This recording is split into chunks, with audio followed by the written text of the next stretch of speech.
So I read this story this morning, and it cracks me up. This is according to 538.com. Although they don't use numbers, they spell out the numbers. 538.com, it used to be a political site. Now they do politics and sports and stuff. And they're saying here the Patriots Super Bowl path is the easiest in modern NFL history. Oh, is it really?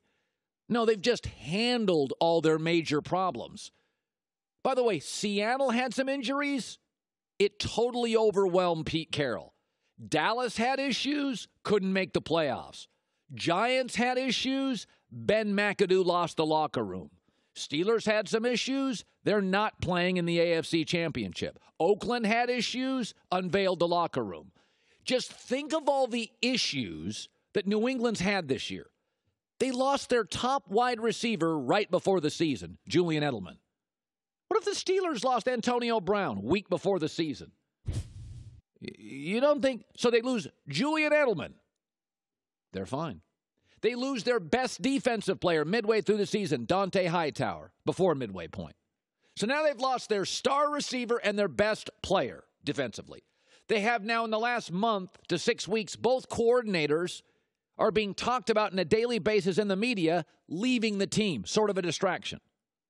Number 4, they had a major story in ESPN, the magazine, detailing the power struggle between owner, quarterback, and coach. Number 5, their division was better than anybody thought. Nobody overachieved in the NFL like this year, like the Jets. We thought they were going to be like a 0-16, 1-15 team. Jets were a tough out, and the Buffalo Bills made the playoffs. So their division was harder than everybody thought. Number 6, their quarterback's 40. I don't know. Generally, that's an issue. Number 7, late in the season, they've got a scandal with the trainer of Tom Brady. And Bill Belichick has to ban him from the sidelines and the team flights. Number 8, their second-best player, Gronk, once again missed multiple games.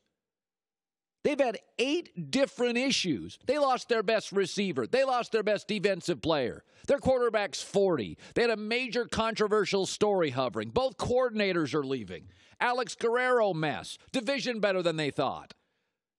They've just handled it. They're grown-ups. I mean, I've said this. It's all about the structure of the organization. The Lakers don't have any problems right now. The problem is they're not very functional. Think about the Boston Celtics, another really smart team. I keep referring to the Celtics this morning.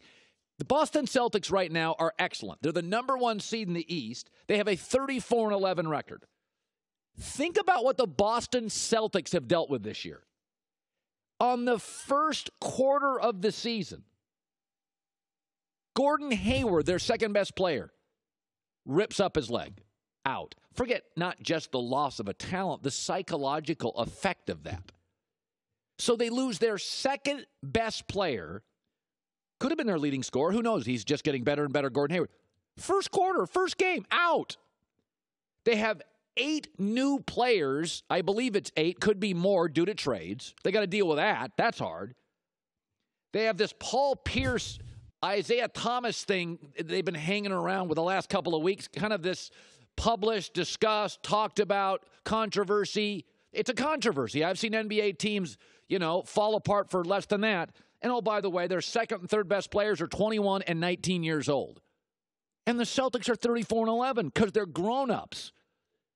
The Seahawks, not. Cowboys, Giants, swing and a miss. Raiders couldn't handle it. It's not been an easy path for New England. They've had 8 issues that would give most teams trouble. The Celtics have had 4 major issues. No issues whatsoever. Just like running a family.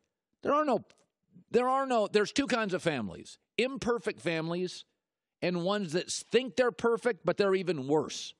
There are no perfect families. I'd argue there are no perfect weeks in families. Crisis is a reality.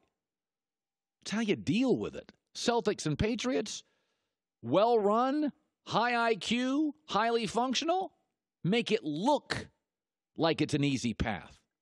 What the Celtics have done may be more impressive so far this year than what the Patriots have done the last several years. Thanks for watching. Subscribe here to get the latest from the show. Also, be sure to check out more of the best clips from The Herd or go watch a few segments from our other shows on FS1.